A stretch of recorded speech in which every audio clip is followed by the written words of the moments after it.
बिस्मिल्लाहिर्रहमानिर्रहीम। नाज़रीन, मैं हूं जावेद बलोच और उम्मीद है आप लोग खैरियत से होंगे। ईद की आमद है और बजट भी आ रहा है।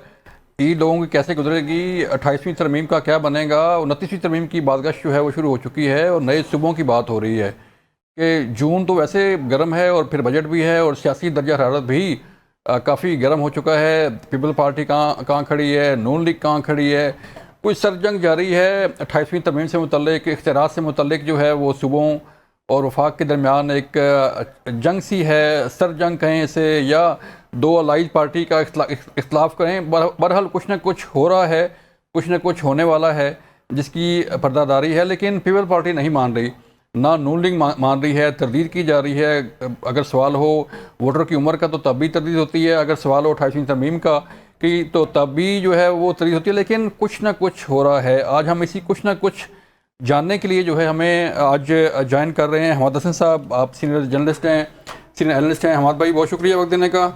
इशफाक इसाक सत्ती साहब ने हमें ज्वाइन किया है, सीनियर सहाफ़ी हैं, एंकर पर्सन है। इशफाक भाई शुक्रिया वक्त देने का। और फिर हमें ज्वाइन करेंगे मखदूम शहाबुद्दीन, आप भी सीनियर सहाफ़ी हैं, उनसे भी बात करेंगे। हमाद साहब, ईद भी आ रही है, बजट भी आ रहा है और 28वीं तरमीम भी आ रही है, क्या होने वाला है? पहले भी आए थे, 26वीं तरमीम भी आई थी, 27वीं तरमीम भी आई थी, ईद भी आई थी। तो कौम को कौन सी खुशी मिली तो कुछ ज़्यादा तवक्को नहीं रखनी चाहिए। लेकिन देखें, हम बहुत से मुश्किलात का शिकार हैं, इसमें कोई शक नहीं है कि पाकिस्तान को कुछ हवालों से बहुत बरतरी हासिल हुई। यानी आप मई 2025 की जंग की मिसाल ले लें, पाकिस्तान ने अपना लोहा मनवाया हरबी और फौजी हवाले से। फिर ईरान और अमेरिका जंग ने पाकिस्तान को सफारती और डिप्लोमेटिक सतह पर एक बड़ी कामयाबी दिलवा दी और इस वक्त पाकिस्तान फ्रंट लाइन पे लीड कर रहा है डिप्लोमेटिक महाज पे। ठीक है। इसी तरह बहुत से हवालों से हमें कुछ कामयाबियाँ मिली, लेकिन दहशतगर्दी पर हम अभी तक पूरी तरह काबू नहीं पा सके। मुआशी बहरान जो है वो उसी तरह है जिस तरह पहले था। कर्ज़ों में कमी नहीं आई, टैक्स नेट नहीं बढ़ाया गया, मरात याफ्ता तबके और अशराफिया जो है उनके वसाइल में कोई कमी नहीं लाई गई। तो हमें बहुत से चैलेंजेस और मुश्किलात का सामना है। 28वीं तरमीम के हवाले से बात करें तो 26वीं और 27वीं आईनी तरामीम आए थे, लेकिन उसमें कोई भी ऐसी कोई शिक तो मेरी नज़र से नहीं गुजरी, न हमने अमली तौर पर देखा जिससे अवाम को कोई रिलीफ मिला हो। अब 28वीं तरमीम के हवाले से मुख्तलिफ बातें हो रही है। फेडरेटिंग यूनिट्स के हवाले से कि 4 से बढ़ाकर 16 कर दिए जाएंगे या इतने कर दिए जाएंगे, लेकिन क्या सियासी जमातें इस पर मुत्तफिक हैं? मसलन आप पंजाब की मिसाल ले लें, मरियम नवाज़ 12 करोड़ के सूबे को लीड कर रही है, वो इस पर राज़ी हो जाएगी कि वो 4 करोड़ लोगों को लीड करे। इसी तरह सिंध के अंदर भी यही हालत होगी। फिर तो सर 4 हो या 6 हो, हैं तो पाकिस्तानी ना, पाकिस्तानी है, लेकिन हमारा अलमिया ये है कि सियासतदानों ने पाकिस्तानियत की बजाय अपनी ज़ात के गिर्द हमेशा नज़र रखी और उसी पे यही तो वजह है कि हमारी जमहूरियत बहुत कमज़ोर है। हम आईनी और कानूनी हवाले से तगड़ी कौम नहीं बन सके। तो ये मसाइल तो हमारे यहाँ है और मेरे ख़्याल में इन मसाइल से निकलने के लिए आइन को जब तक सुपरमेसी नहीं मिलेगी, पार्लियामेंट बालादस्त नहीं होगी, तो इन मसाइल का सामना रहेगा। लेकिन पार्लियामेंट बालादस्त कैसे होगी इशफाक सत्ती कि आप 26वीं आईनी तरमीम देखें, 27वीं देखें, उस वक्त भी काफ़ी शोर था कि ये मुल्क के लिए बड़ा ज़रूरी है, कौम के लिए बड़ा ज़रूरी है। अब 28वीं आ रही है, लेकिन इस 28वीं की तरमीम के आने से जो है वो अलाइज पार्टी के दरमियान कुछ चीज़ें चल रही हैं। पॉसिबल है ये? वैसे देखें, एनीथिंग इज़ पॉसिबल है, पहली बात तो ये है। और दूसरा ये है कि आप ये देखें कि जब आइनी तरामीम की मंजूरी का जो तरीक़ेकार है वो नॉर्मल लेजिस्लेशन से मुख्तलिफ होता है। यानी कि एक के लिए आपको सादा अक्सरियत चाहिए होती है, दूसरे के लिए आपको 2/3 मेजॉरिटी चाहिए होती है। यानी कि अगर हुकूमत हो तो उसको अपोजिशन का दरवाज़ा खटखटाना पड़ता है, और अदरवाइज़ इससे हट के काफ़ी कंसेंसस से एक डिबेट होती है। जैसे कि हमने 18वीं तरमीम के मौके पर देखा कि उसके ऊपर बड़ी सैर हासिल गुफ्तगू हुई, फिर उसके बाद उसकी मंजूरी हुई, एक कॉम्प्रिहेंसिव प्लान बना। और आइनी तरामीम एक बड़ा अगर इस पे हमारी अप्रोच होनी चाहिए, फार साइटेड अप्रोच होनी चाहिए। एक ऐसी अप्रोच नहीं होनी चाहिए कि आज का सोचा या कल का सोचा, बल्कि हमें आज से 10 साल बाद का उसकी इम्प्लीकेशन का सोचना होता है। मैं एक मिसाल देता हूँ आपको। अमेरिका की हम बात करते हैं तो उसके तकरीबन आइन को बने हुए 250 साल का अरसा हो गया। 250 साल में 27 तरमीमें ऐसी हैं जो रेटिफाइड हुई हैं वहाँ पर सेनेट से। ठीक है, हमें बने हुए कितना अरसा हुआ है? پاکستان کے قیام کو، اور ہم ابھی 28ویں ترمیم کی بات کر رہے ہیں. اور یہ پاکستان یہ آئین کو ملک جتنا عرصہ نہیں ہے 70 میں بنا. جی وہ اس سے بھی جی تو اب آپ 1973 کا پہلا ہمارا متفقہ آئین آیا، ورنہ اس سے پہلے 1956 میں ساری چیزیں ہوئی تھی. پھر طریقہ کار جو تھا وہ سب کے سامنے. لیکن کہنے کی بات یہ ہے کہ پاکستان چند ان ممالک میں شمار ہوتا ہے جو اوورلی لیجسلیٹڈ ہیں، یعنی کہ وہاں پر قانون سازی بہت زیادہ ہے، آئینی ترامیم پہ بڑا ہوتا ہے، لیکن عوام کی فلاح کے لیے امپلیمنٹیشن نہیں ہے نا. امپلیمنٹیشن، اور ساتھ میں سب سے بڑی بات جیسے کہ حماد صاحب نے مینشن کی کہ جو امپلیمنٹیشن اور عوام کی فلاح کا اس میں نہیں سوچا جاتا.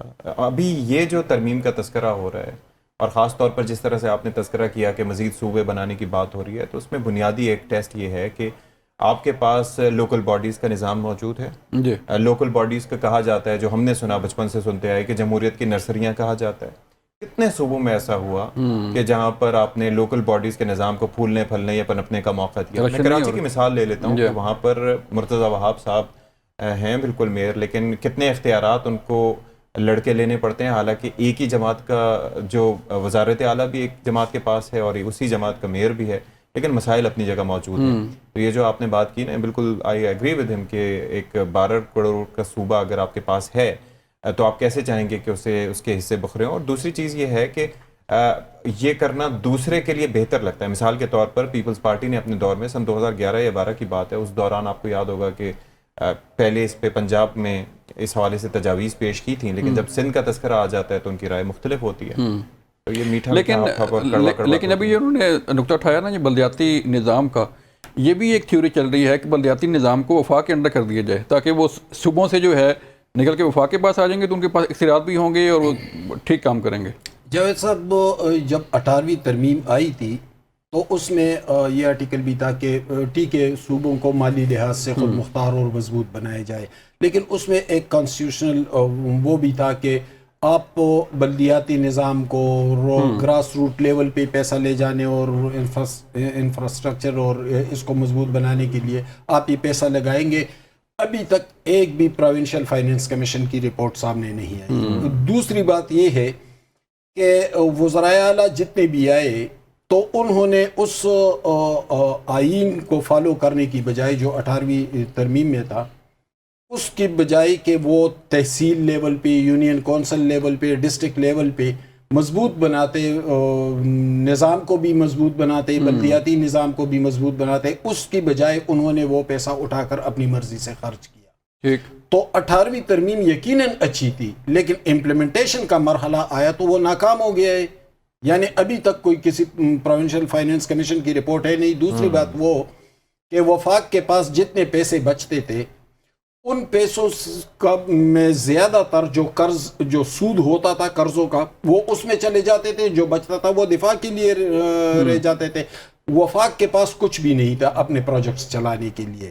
یعنی اگر یہ بیلنس کر جاتے، صوبوں کے اندر نظام کو مضبوط بناتے، فیڈریٹنگ یونٹ کو آگے لے کر جاتے، لیکن اس طرح تو نہیں ہوا. جب وہ نہیں ہوا تو جو کچھ انہوں نے بنایا تھا 18ویں ترمیم اس پر سوالات اٹھنے لگے. اب 28ویں ترمیم میں میرے خیال میں کہیں جا کے اس کو ریویو کر رہے ہیں، اس حوالے سے کچھ چیزیں سامنے آئیں گی. لیکن جو فیڈریٹنگ یونٹ کی بات ہو رہی ہے کہ چھوٹی سطح پہ، آپ انڈیا کی مثال لے رہے ہیں، پنجاب ہمارے پاس بھی تھا، ان کے پاس بھی تھا. اس پنجاب کو انہوں نے پارٹیشن کے بعد 3 حصوں میں تقسیم کر دیا، یعنی یونٹس چھوٹے کر دیے تاکہ اس کو ایڈمنسٹریٹولی بہتر بنایا جائے. لیکن ہمارے ہاں آج بھی پنجاب وہی ہے، اٹک سے لے کر میار خان. آپ یورپ دیکھ لیں اشفاق، یورپ پورے ملک میں، پوری دنیا میں دیکھ لیں کہ 90 لاکھ کی آبادی ہے اور 9 صوبے ہیں. تو یہاں پہ سر بات یہی ہے نا کہ وہاں پر معاملہ ہوتا ہے کہ ایڈمنسٹریٹولی چیزوں کو، یعنی کہ انتظامی لحاظ سے چیزوں کو دیکھا جاتا ہے، اس میں عوام کی فلاح مقصد ہے. عوام کی فلاح، یہ جو جمہوریت ہے نا، یہ لفظ جمہور سے ہی نکلا ہے. تو یہ سوچنے کی بات. دوسرا یہ جو بات ہو رہی تھی نا کہ کس طریقے سے فنڈز کو مینیج کرنا. اب آپ یہ دیکھیں NFC ایوارڈ ہوا، 18ویں ترمیم آئی، اس کے بعد ہم نے NFC کے تحت دیکھا کہ ایک بڑا چنک جو ہے وہ صوبوں کو چلا جاتا ہے، 58%. وفاق کے پاس کچھ نہیں رہ جاتا. پھر اس کے بعد BISP بھی ان کے مطلب وفاق کے متھے لگتا ہے، 700 سے 800 ارب روپے وہ چلے جاتے ہیں. پھر وفاق کیا کرتا ہے؟ وہ آج کل جو عوام کے ساتھ ہو رہا ہے وہ یہ ہو رہا ہے کہ پیٹرولیم مصنوعات کے اوپر پھر لیوی لگا کے پھر وہ سارا کا سارا وہ عوام سے وصول کیا جاتا ہے، کیونکہ وہ پیسہ ہے کہ جو کہ براہ راست ایک ATM مشین کی طرح آپ پیٹرول پمپس پہ کوئی اس سے بچ نہیں سکتا. کہ جس نے بائک چلانی ہے اس نے بھی وہ ٹیکس لینا ہے, اور جس نے کوئی لینڈ کروزر یا کوئی بڑی گاڑی چلانی ہے تو اس نے بھی وہ ٹیکس لینا ہے. تو پھر ان کے پاس رستہ ایک ہی بچ جاتا ہے. اب نہ ٹیکس نیٹ بڑھانے کی بات ہوتی ہے کہ ٹیکس نیٹ کو آپ سوچیں, اسحاق ڈار صاحب آج بھی میں سن رہا ہوں کہ وہ ایک کمیٹی کو چیئر کر رہے ہیں جو کہ ہائی پاورڈ ہے, اور اسحاق ڈار صاحب کا آج سے 20 سال پہلے بھی ہم بیانات سنتے تھے کہ جی ہم نے ٹیکس نیٹ بڑھانا ہے. کتنے شعبے ایسے ہیں کہ جہاں پر جو ہے وہ ٹیکسیشن نہ ہونے کے برابر ہے. آپ کے پاس ریئل اسٹیٹ کا آپ کا شعبہ موجود ہے, ایگریکلچر کا شعبہ موجود ہے, آپ کے پاس اس سے ہٹ کے بھی کئی شعبے ہیں, ریٹیلرز ہیں جو کہ ٹیکس نہیں دیتے, تاجروں کے لیے آپ مختلف سکیمز لے کے آتے ہیں لیکن وہ کہتے ہیں کہ جی میں موت کے فرشتے کو اپنے گھر کا راستہ کیوں دکھاؤں. لیکن جو سیلریڈ کلاس ہے وہ پستا ہے, اور پھر عوام پستے ہیں کس میں کہ آپ سیلریڈ کلاس ہیں, آپ نے ویسے بھی ٹیکس دیا, اور جو ٹیکس دینے والوں میں آپ کا دوسرا نمبر ہے, ٹھیک ہے, لیکن اس سے ہٹ کے بل واسطہ بھی آپ ٹیکس دیتے ہیں اور بلا واسطہ بھی آپ ٹیکس دیتے ہیں. یعنی کہ کتنے ایک نچوڑیں گے کسی کو, یہ کوئی وائبل. پھر آ جاتی ہے بات گورنمنٹ کے ایکسپینڈیچرز کی, یعنی کہ ایک جانب آپ چیزیں مینیج کرتے ہیں کہ آپ چاہتے ہیں کہ آسٹیریٹی ہو, اور دوسری جانب اس وقت میں ابھی کچھ دن پہلے آپ کو یاد ہوگا کہ ایک پنجاب میں پتہ چلا کہ جی سیکرٹری صاحبان, چیف سیکرٹری صاحبان جو ہیں ان کے لیے 3 گاڑیاں مختص ہوں گی. ایک گاڑی جو ہوگی وہ میرے خیال میں کوئی 4700 سی سی کی, دوسری گاڑی کوئی 2800 سی سی, تیسری گاڑی یہ کسی کے لیے انلمیٹڈ فیول, کسی کے لیے یہ. ابھی تو مشکلات اب آئی نا ایران اور یہ امریکہ کی جانب سے جو مسلط کردہ جنگ ہے, لیکن اس سے پہلے اس چیز کا کیا ایکسکیوز ہے. ایک اسسٹنٹ کمشنر کے لیے پنجاب میں بھی پہلے ہی ہوا اور سندھ میں بھی ہوا کہ پتہ نہیں کوئی 150 ارب روپے کا انہوں نے بجٹ رکھا, اور وہاں پر ان کے لیے گاڑیاں خریدنی تھی, یہ ڈالے, ٹھیک ہے. اب مجھے ذرا ایک بات بتائیں کہ ایک صاحب نے جا کے مارکیٹ میں اترنا ہے, وہاں پر عوام کے لیے چیزیں کس نرخوں پہ دستیاب ہیں وہ پوچھنی ہے, اور وہ صاحب اتریں گے ایک ڈبل کیبن گاڑی سے. تو یہ مطلب یہ مجھے تو نہیں لگتا کہ ہم کسی بھی حوالے سے ان کے خرچے یا شاہ خرچیاں دیکھ کے تو یوں ہی لگتا ہے کہ جیسے آپ کسی بڑے ترقی یافتہ ملک میں. ہاں, لیکن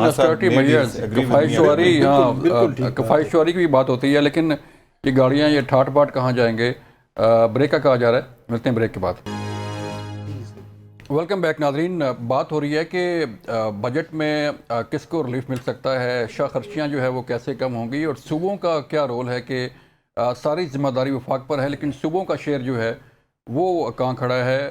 حماد صاحب جو نقطہ اٹھایا نا ابھی اشفاق بھائی نے کہ آپ نے یہ بات کی کہ صوبے جو ہے بڑی ذمہ ہیں, جو بھی گالی پڑنی ہے وفاق کو پڑنی ہے, پی ڈی ایل لگانا ہے وفاق نے لگانا ہے, پیٹرولیم مصنوعات ہے, مہنگائی ہے, ساری صورت چل. کبھی کسی نے کہا کہ پنجاب میں اتنی مہنگائی ہے, کبھی کسی نے کہا کہ سندھ میں اتنی مہنگائی ہے. بالکل اشفاق نے جو بات کی وہ اس سے میں 100% ایگری ہوں, لیکن دیکھیں فیڈریشن جو ہوتا ہے وہ ملکی نظام کا یا عوام کو ملنے والی ریلیف کا یا آنے والی مشکلات کی ذمہ داری عمومی طور پر فیڈریشن پر ہی ہوتی ہے. لیکن اس فیڈریشن میں کون اقتدار میں آیا؟ اس فیڈریشن میں پیپلز پارٹی بھی تھی, پی ٹی آئی بھی تھی, مسلم لیگ بھی تھے, اور میں اور آپ تو نہیں آئے.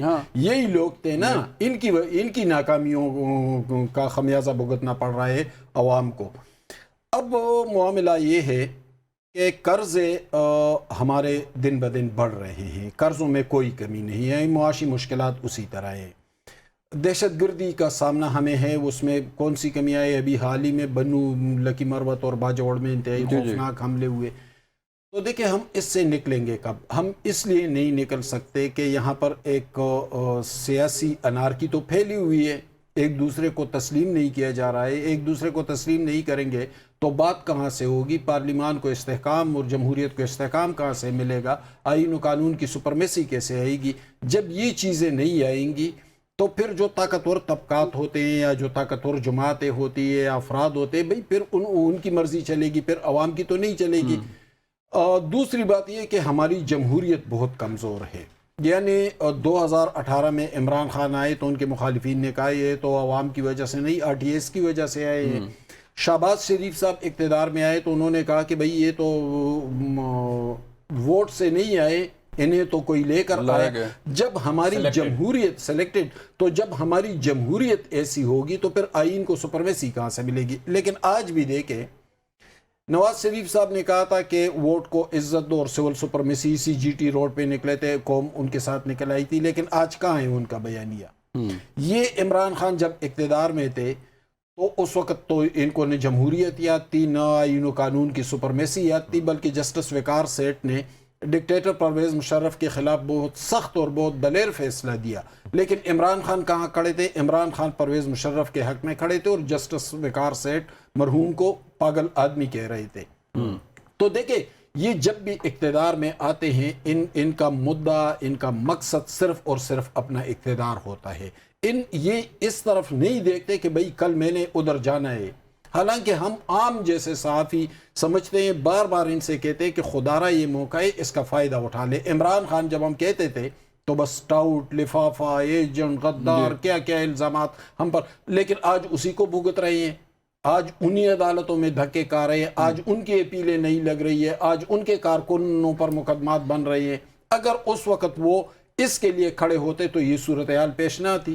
لیکن سیاسی جماعتوں کے اندر بہت ساری کمزوریاں ہیں، کرپشن پر وہ قابو نہیں پا سکے، شخصی طور پر وہ اپنے آپ کو بہتر بنا نہیں سکے، جمہوریت اور آئین کی سربلندی کے لیے انہوں نے کوئی بڑا کردار ادا نہیں کیا۔ ان کا مدعا اور مقصد صرف اور صرف اپنا اقتدار رہا، اور یہی وجہ ہے کہ بار بار بھگت بھی رہے، اور یہی وجہ ہے کہ عوام کو کوئی ریلیف نہیں مل رہا ہے، عوام بیچارے پیسے جا رہے ہیں۔ یہ ہے اس کے اندر میں وہی بات کروں گا کہ سب سے پہلے جو آپ نے سوال کیا تھا اس کے جواب میں نے آپ سے کہا کہ فار سائٹڈنس۔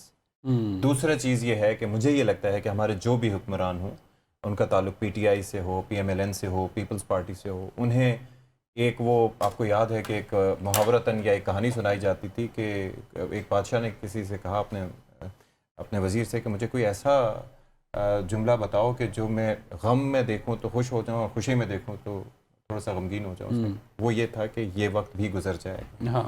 ٹھیک ہے، ہم جب اقتدار کی مسند پر بیٹھتے ہیں تو ہمیں یہ لگتا ہے کہ یہ فار ایور ہے، ٹھیک ہے، یہ کبھی نہیں جانے والا۔ اور دوسری ایک چیز یہ تھی کہ میں ابھی دیکھ رہا تھا کچھ ظاہر ڈیٹیلز کہ آپ یہ دیکھیں کہ صوبوں کا آپ تذکرہ کرتے ہیں کہ ایک تو فیڈرل ڈیوائزبل پول سے جو ان کو 58% تقریباً 57 پوائنٹ سم تھنگ ملتا ہے، لیکن ان کی اپنی ٹیکس کلیکشن کیا ہے جو صوبے ٹیکس لگاتے ہیں وہ بہت ہی کم نمبر ہے۔ یعنی کہ ایف پی آر اگر 13 یا 14 ٹریلین روپیز جمع کرتا ہے تو یہ 1.4 ٹریلین پورے صوبے مل کے جمع کرتا ہے، اور وہ بوجھ بھی پھر وفاق سے آتا ہے، اور وفاق کی جانب سے ان کو 8 ٹریلین یا کچھ دیا جاتا ہے جو ایف بی آر نے کلیکٹ کیا ہوتا ہے۔ یعنی کہ ایک جانب آپ کے ہیں کلیکشن کے مسائل کہ سب لوگ ٹیکس نہیں دیتے، tax to G D P ratio آپ دیکھیں 10 سے 11% ہے ہمارا، ٹھیک ہے۔ دوسرا مسئلہ یہ ہے کہ ٹیکس جو کلیکٹ بھی گورنمنٹ کرتی ہے وہ فیئرلی نہیں ہے، اور اس کے اندر رسپانسبلٹی سب جماعتوں کی آتی ہے، کسی ایک کی نہیں۔ لیکن یہ جو آپ نے لفظ کا فکرہ کہا نا کہ یہ وقت بھی گزر جائے گا، لگتا ہے یہ ہمارے لیے بنا ہے عوام کے لیے کہ بھائی ہمارے لیے تو نہیں گزرتا، ہمارے لیے تو کوئی بھی حکومت ہو کہ جو ہے وہ پی ٹی آئی ہے، نون لیگ ہے، پھر پارٹی ہے، تو ہم دیکھتے ہیں ہاں یہ وقت گزر جاتا ہے۔ نہیں، ہمارے لیے تو نہیں گزرتا، ہمارے لیے تو every thing remains the same. جو ٹیکسیشن ہے وہ بڑھتی چلی جاتی ہے، فوائد ہیں کم ہوتے جاتے ہیں، مہنگائی بڑھتی چلی جاتی ہے۔ آپ کنزیومر پرائز انڈیکس دیکھ لیں، ہیومن ڈیولپمنٹ انڈیکس دیکھ لیں، آپ جی ڈی پی ملک کے اٹھا کے دیکھ لیں، اپنا ایک باسکٹ آپ لے کے دیکھ لیں، 1000 روپے میں آج سے سال پہلے کیا آتا تھا، اب کیا آتا ہے۔ ہاں ایسے ہی ہے۔ تو یہ تو ٹیکس نیٹ سر کیسے بڑھے گا؟ دیکھیں موجودہ حکومت جب شہباز شریف صاحب اقتدار میں آئے تو اس سے انکار نہیں کہ ان کا ٹریک ریکارڈ دوسروں کی نسبت اچھا تھا، یعنی وہ نواز شریف صاحب تھے یا شہباز صاحب پنجاب میں تھے تو دوسروں کی نسبت کمپیئر کرتے ہیں تو دوسروں کی نسبت اچھا تھا۔ اب ہمیں توقع تھی کہ چلو 1 سال تو ہم مشکلات میں گزار لیں گے، لیکن یہ ان لوگوں کو آتا ہے، اکانومی اٹھانا ان کو آتا ہے، یہ اٹھا لیں گے، ملک کو بہتری کی جانب لے کے جائیں گے۔ بدقسمتی سے اتنا عرصہ گزرا، کوئی تقریباً 2.5-3 سال تو ہوئے ہوں گے، ابھی تک کوئی کامیابی نہیں ملی۔ کہتے ہیں کہ ہم نے اپنے آپ کو گرانے سے بچا لیا۔ بھائی گرانے سے تو پہلے سال میں آپ نے بچا لیا نا، چلے ہم مان لیتے 4 سال کنسیڈر کریں سر، ہاں پی ڈی ایم بھی نہیں کی تھی، پی ڈی ایم بھی ان کی تھی، تو آپ نے اور کیا کیا اچیو کر لیا ہے؟ یعنی ابھی تک تو کوئی بڑی معاشی کامیابی ملی نہیں، حالانکہ آپ کا ٹریڈ مارک یہی ہے کہ آپ معاشی طور پر کامیاب ہوتے ہیں۔ نواز شریف صاحب تھے، پھر شہباز شریف تھے، یا مریم کی ابھی شہرت تو بہت ہے، اشتہار بازی بہت ہو رہی ہے، لیکن پھر بعد میں چلو پتہ چلے گا کہ کیا ہو رہا ہے۔ بہرحال پنجاب دوسروں کی نسبت قدر بہتر جا رہا ہے، یعنی کے پی کے جیسی صورتحال نہیں ہے۔ لیکن اگر معاشی حوالے سے یہ لوگ ناکام ہو گئے تو ایک بات ہے جاوید صاحب، खुदा करे कि दहशत गर्दी पर भी काबू पा ले, खुदा करे कि इंडिया को भी आगे न बढ़ने दिया जाए, क्योंकि वो तो अज़ली दुश्मन है, वो तो किसी तौर हमें छोड़ता नहीं है, वो उनका तो यही है कि बस हम, हालांकि बार बार हजीमत का सामना करना पड़ता है इंडिया को, ये तमाम कामयाबियाँ भी अगर मिले, लेकिन मुआशी हवाले से अगर शरीफ फैमिली को कामयाबी न मिले तो इनकी पॉपुलरिटी मज़ीद डैमेज हो जाएगी, क्योंकि लोग इनसे इकॉनमी के हवाले से एक्सपेक्ट करते हैं कि ये मुआशी तौर पर कामयाब होते हैं, लेकिन जो बुनियादी चीज़ें अगर उस हवाले से इनको कामयाबी नहीं मिले तो फिर ये बदतरीन नाकामी होगी। ठीक है, हम इमरान खान या दूसरों से ये तवक्को नहीं रखते, वो तो बदतरीन नाकामी से दो चार थे, लेकिन कम अज़ कम इन लोगों का ट्रैक रिकॉर्ड अच्छा था, इसलिए तवक्को ज़्यादा है। तवक्को ज़्यादा है। हमारा साहब ब्रेक का कहा जा रहा है, ब्रेक से वापस आएंगे तो फिर पूछेंगे अपने पैनलिस्ट के बजट कैसा होगा, बजट में क्या रिलीफ मिल सकता है, ब्रेक के बाद। वेलकम बैक नाज़रीन, हम बात कर रहे हैं कि बजट से क्या तवक्को रखी जा रही है। अवाम की नज़रें होती हैं बजट पे, सरकारी मुलाज़म भी बजट पे नज़र रखे होता है, हर शख्स की होती है, लेकिन ये बजट होगा कैसे। मखदूम शहाबुद्दीन से हमें ज्वाइन किया। मखदूम साहब, आप बताइएगा सर कि आपको क्या तवक्कुआत हैं बजट से, बजट की तैयारी शुरू हो गई है और बजट आने वाला है।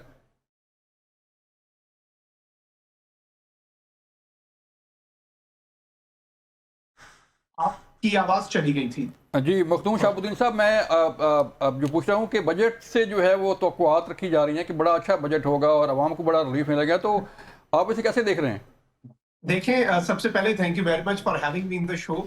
जो सबसे अहम बात है ना वो ये है कि हम हमेशा से सुनते आए हैं, अंग्रेजी में कहा जाता है कि एक्सपेक्टेशंस हर्ट। अगर आप तवक्कुआत लगा रहे हैं ना तो आप ज्यादा हर्ट होंगे। तो मेरी तो इस सब के अंदर अवाम से यही गुजारिश होगी कि हुकूमत जो मर्जी करे ज्यादा तवक्कुआत ना ही लगाई जाए। वैसे तो हुकूमत ये कहती है कि मईशत जो है वो बहुत अच्छी जा रही थी और जो मिडिल ईस्ट के अंदर सूरत हाल है ये ना होती तो अब पता नहीं क्या कुछ हो गया होता। अलबत्ता अभी गवर्नमेंट जो है वो रिलीफ देने की आई डोंट थिंक कि इस पोजीशन में भी है, नंबर वन। नंबर टू, जो आईएमएफ की शराइत आई हैं और आईएमएफ ने इवन जो टैक्स में सर्टन जो फील्ड्स हैं उनमें जो रिलीफ है या सब्सिडीज हैं वो खत्म करने का भी कह दिया है। तो हम रिलीफ किस तरह से दें, हुकूमत किस तरह से आवाम तक रिलीफ पहुंचाए। गवर्नमेंट भी एक बड़ी मुश्किल सिचुएशन में है, लेकिन जाहिर बात है आवाम ये नहीं देखती कि हुकूमत किस पोजीशन में है। आवाम इस वक्त तंग भी है, फिर बिजली के बिल, फिर जो फ्यूल प्राइसेस हैं उनमें जिस तरह से इजाफा होता है वो हम देखते हैं कि उस तरह से कमी नहीं होती। तो अब यूं लग रहा है कि यही नया नॉर्मल है और बजट से आई डोंट थिंक कि ज्यादा तवक्कुआत रखनी चाहिए। अगर एक्सपेक्ट ही करना है तो एक्सपेक्ट दी अनएक्सपेक्टेड और बुरे की तवक्को रखें, क्या पता फिर कुछ अच्छा हो जाए और दिल को तसल्ली मिल जाए। वरना बजट जो है मुझे यही लग रहा है कि इसमें कुछ ना कुछ अनाउंस तो गवर्नमेंट करेगी, लेकिन कोई बड़ा रिलीफ आवाम को देने में हुकूमत नाकाम ही रहेगी इस बजट में। तो क्यों बात हो रही थी कि टैक्स नेट जो है वो रिकवरी नहीं होती, टैक्स नेट में इजाफा नहीं होता सब। देखें, यही तो सबसे बड़ा मसला है ना कि रिकवरी कर नहीं पा रहे और जिस तरह से इनके अपने बुजुर्ग पिछले दिनों आपस में गुत्थम गुत्था होने का एक इनका तासुर मिल गया हमें कि पेट्रोलियम मसनूआत की कीमतें बढ़ानी पड़ती हैं, लेवी बढ़ानी पड़ती है कि एफबीआर टैक्स कलेक्शन नहीं कर रहा। तो यही तो सबसे बड़ा मसला है गवर्नेंस का, ये बहुत बड़ा एक खला है और हमें एक और चीज को रियलाइज करना होगा जिस चीज को ये हुकूमत रियलाइज नहीं कर रही। जो पाकिस्तान की नेशनल सिक्योरिटी पॉलिसी है उसमें एक बड़ा अहम जुज है। देखिए, आपकी कौमी सलामती में आपकी दिफाई ताकत बहुत मैटर करती है, वो हमने पिछले साल दिखा दिया। लेकिन इकोनॉमिक सिक्योरिटी आपके मुल्क के लिए बहुत जरूरी है, एनर्जी सिक्योरिटी बहुत जरूरी है। आप इकोनॉमिकली मजबूत नहीं है, आपको दूसरों की सुननी पड़ रही है, आप किस तरह से अपनी नेशनल सिक्योरिटी को बेहतर बना सकते हैं। तो मुझे लगता है कि कौमी सलामती के इशू के तौर पर इसे देखना चाहिए और हुकूमत को इसमें अगर अनपॉपुलर डिसीजंस भी लेने पड़ते हैं, अव्वल तो पहले अपनी गवर्नेंस ठीक करें। एफबीआर का जो महकमा है वो जिस तरह से ऑपरेट करता है वो सबको पता है। उसमें मगरमच्छ, वही बात याद आती है कि कानून मकड़ी का जाला है जिसमें से जो हशरातुल अर्ज़ छोटे मोटे इंसेक्ट्स हैं वो तो उसमें फंस जाते हैं, लेकिन जो बड़े जानवर होते हैं वो उस मकड़ी के जाले को उड़ा के और उसे खत्म करके आगे गुजर जाते हैं। तो यूं लग रहा है कि हमारा टैक्स नेट भी ऐसा ही है। आवाम के ऊपर तो टैक्स का बोझ है और जो छोटे मोटे हमारी तरह के लोग हैं वो तो इसमें बड़े अच्छे तरीके से जो करोड़पति हैं, जो अरबपति हैं, उन पे टैक्स है कोई नहीं। कैसे बढ़ेगा सर टैक्स नेट और बजट तवक्कुआत कैसे हैं? सर तवक्कुआत तो लाइक वो कहते हैं ना कि जिस तरह से मखदूम ने भी कहा कि एक्सपेक्टेशंस लीड टू डिसअपॉइंटमेंट। हाँ, तो जब आप और आज तक कौन सा ऐसा बजट था जिसके अंदर आपने तवक्को रखी हो कि कुछ बेहतरी होगी और वो बेहतरी हुई? अच्छा, एक चीज़ पे मैं पहले कहना चाहूँगा कि देखें, बात यह है कि सबसे पहली चीज़ ये होती है कि हम हमेशा कहते थे कि जी हमारी फ़ौजी तैयारियाँ हैं, सारी चीज़ें हैं, लेकिन मुझे एक चीज़ पे फ़ख्र महसूस हुआ और 3 ऐसे मौके हैं जिन पे फ़ख्र हुआ। एक तो जब पाकिस्तान ने एटमी धमाके किए थे, और जो लोग उस वक्त की सूरत हाल से वाकिफ़ हैं वो जानते हैं कि कितना प्रेशर था, कितने इंसेंटिव्स की उस वक्त बातें की जा रही थी कि अगर ना करते, और कितना डर था कि कहीं इंडिया हमला ना कर दे, इसराइल हमला ना कर दे, या अमेरिकन ही हमला ना कर दें।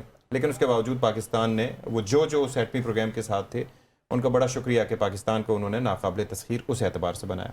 पहला वो मोमेंट था। दूसरा, बुनियानुल मरसूस में जिस तरह से हमने अददी एतबार से अपने से बहुत बड़े दुश्मन को शिकस्त दी। और पहले तो ये होता था कि पाकिस्तान ने एटमी हथियार बना लिए हैं तो इसलिए पाकिस्तान जो है वो इंडिया एक हद से ज़्यादा नहीं बढ़ेगा, लेकिन इस दफ़ा हमने उनको अनकन्वेंशनली भी बीट किया। ठीक है। तीसरा मौका ये मीडिएशन का आया। अब वजह यह है कि दुनिया रिसेप्टिव है।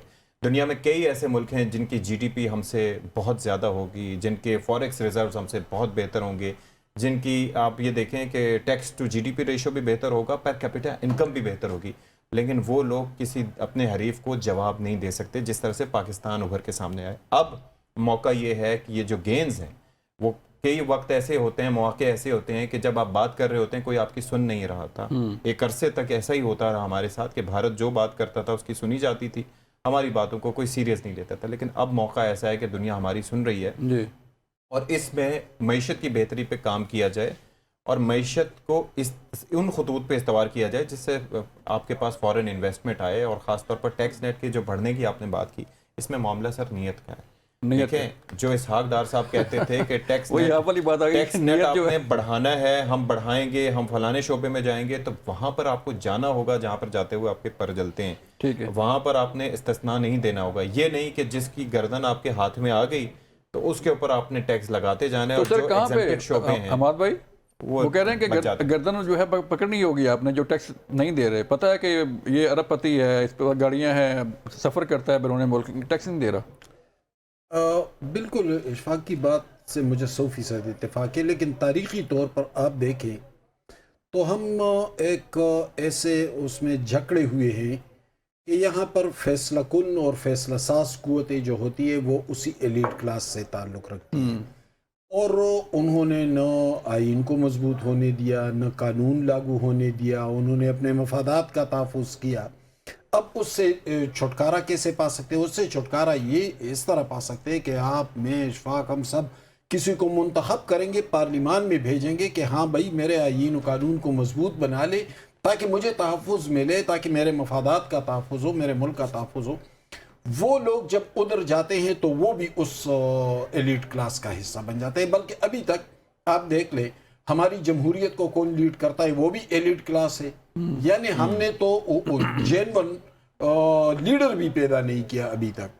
यानी आप देख ले, और अब तो वो मुकम्मल तौर पर खत्म। यानी एक ज़माने में जाम साकी और इस तरह के लोग हमारी सियासत में, वो भी बेचारे ज़्यादातर जेलों में रहे, उनको कौन पार्लिमान में लेके आए? निज़ाम ही ऐसा है कि ऐसे लोगों को रास्ता नहीं। एक मसला ही है, मैं सॉरी टू इंटरप्ट, अब आप ये देखें जो हमारे इंतखाबी निज़ाम है ना, इलेक्शन कमीशन की पाबंदियां उस पर जो भी हों, लेकिन आपके पास 5-6 करोड़ पे आप ना लड़ाएं तो आप इलेक्शन कैसे लड़ सकते हैं? इलेक्शन नहीं, आप जैसा या कोई और हम जैसा बंदा कैसे? लास्टली शाह साहब, आप कैसे देख रहे हैं कि ये टैक्स नेट कैसे हाथ डाला जाए?